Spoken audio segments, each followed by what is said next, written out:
Our real challenge as a federal library community is answering this question about what matters most. And that circle that you see there says, am I on? If you have all of these things, you'll be able to discover which way to go. After I chose these pictures and put it together, I decided that really over here, we probably should have about 5 or 6 different arrows, because I don't think there's one solution, and I certainly don't think there's one structure or one answer or one defined set of services that will respond to these new requirements and new opportunities. One thing that this picture does represent, though, is the working collaboratively. And in a lot of the work I have done, I do a lot of facilitating and negotiating between different groups. Sometimes it's between clients and libraries, sometimes it's between libraries and their management, sometimes it's library to library. And what I find is that in Canada, in our federal library system, we have a long history of working cooperatively. And I choose that word specifically because working cooperatively means that we're working together to solve individual and separate problems. So we will work together, come up with a solution, and then we'll go home and apply it in our own department. When you work collaboratively, you're actually working for the good of the whole as opposed to the good of the parts. And I don't think that we have a lot of experience doing that. So I was glad to hear James say these are things that you can be trained in. You know, everyone thinks you can work collaboratively just naturally, but if any of you have been involved in any knowledge management support kinds of activities in your department, especially around collaboration, you'll find that it doesn't happen naturally at all, and that it really has to be worked on, and it has to be supported and encouraged. And it's not just the tools, it's the actual will to collaborate. So I think of all the changes the government's making, that one in the public service is probably going to make the most difference. The last point I want to make about what matters most is to ask yourself, and for everyone to ask that question, it's one of those big questions. What matters most? Does it matter most what our structure is? Does it matter most where our physical collections are? Does it matter most where we are in proximity to our clients? Or is it our purpose? And I think if you ask yourself what your purpose is, I think you will find that no matter what your structures and processes look like going forward, your purpose has remained the same, because your job has always been to get information to the person that needs it, preferably when they need it and in the form they need it, of course. I don't think that's going to change at all. I think how we go about doing that is going to change. If it hasn't already, for most of you, I'm sure it is. So to me, that was one of the big questions that should be asked in the list of characteristics of an innovative person: the observing, the listening, that kind of thing. The big question, the other big question everyone that I talk to is asking is, what will it look like? There seems to be some notion that there isn't it, and it would be some kind of new library. So here's a few answers that people have suggested various times.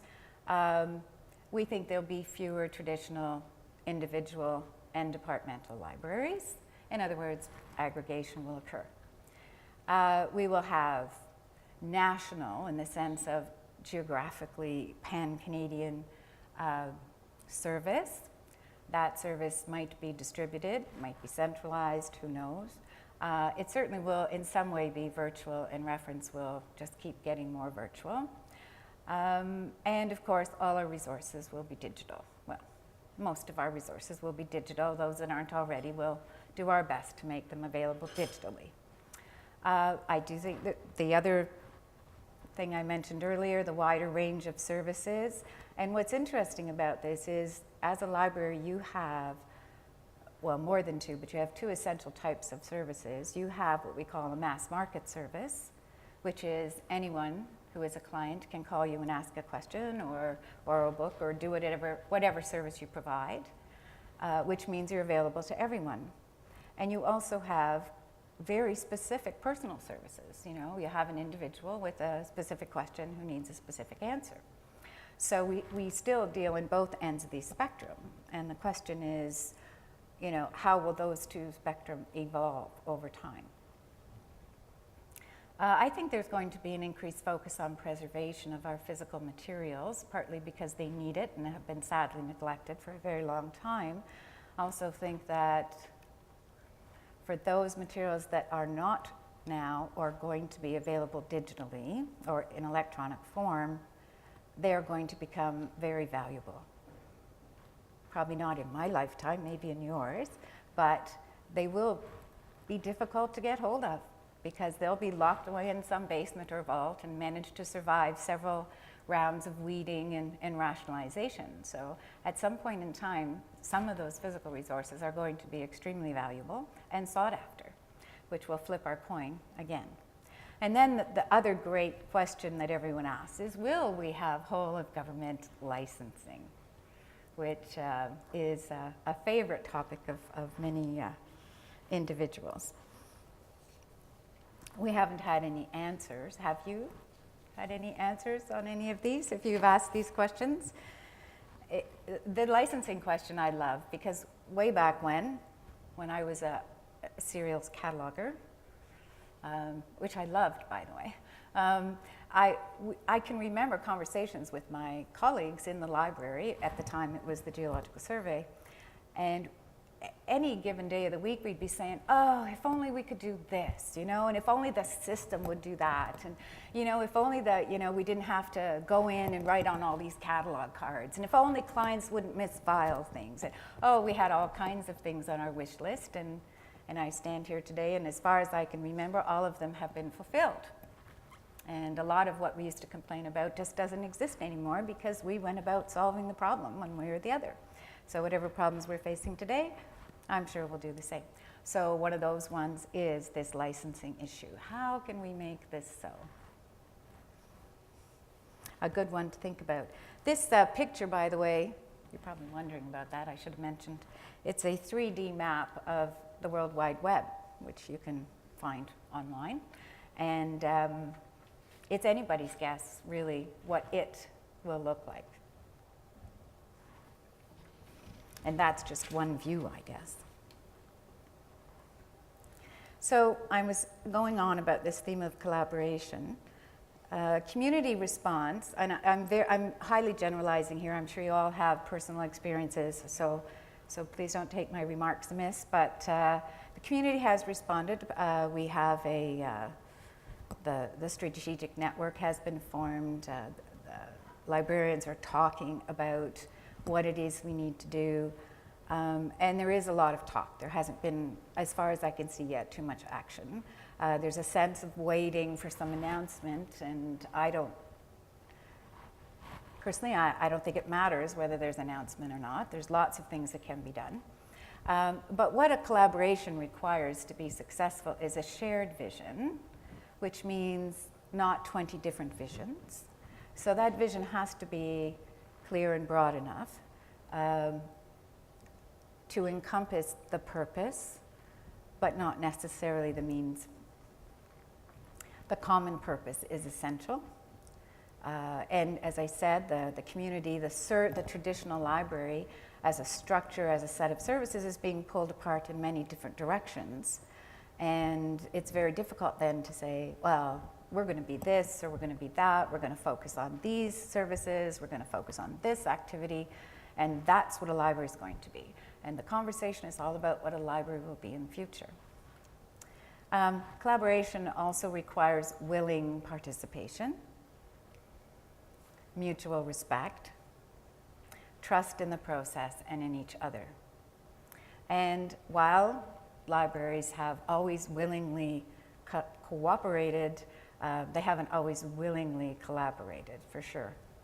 And there hasn't always been trust. In fact, there's been quite a lot of competition in between departmental libraries over the years, which can be a really good thing because it led to lots of interesting innovation as well.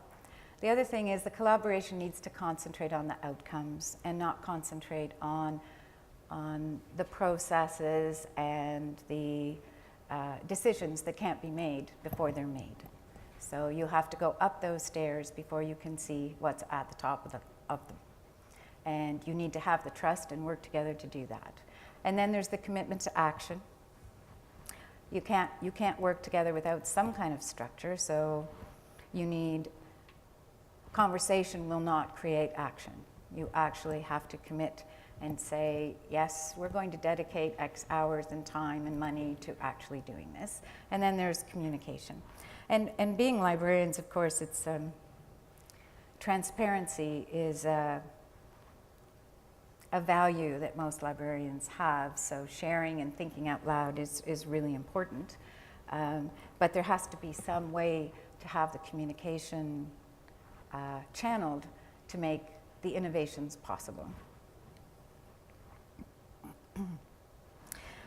When I mentioned that the librarians or the libraries are being pulled in different directions, there are two things that are also clear in addition to the mass market service and the very specific personal services or project services, if you want to think about them that way, like research. There's also, I think, clearly a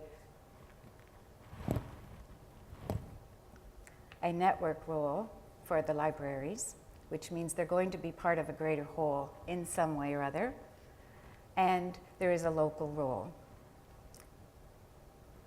Because there isn't any possible way that a whole of government service can continue to be relevant to its user community or its clients in the departments without understanding what those clients' needs are.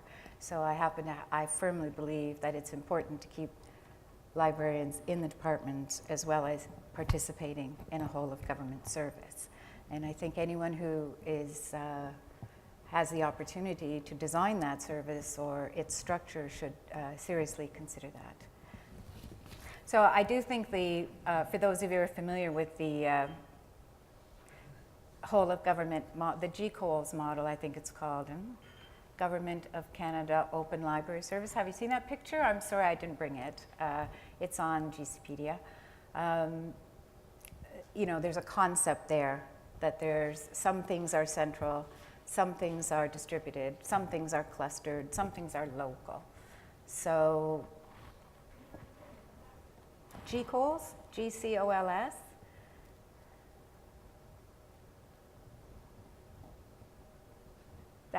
Is that the Canadian Federal Library Strategic Networks document?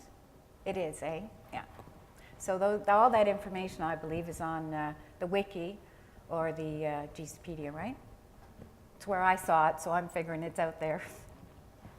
These are concepts. We have no idea who or when is going to implement them.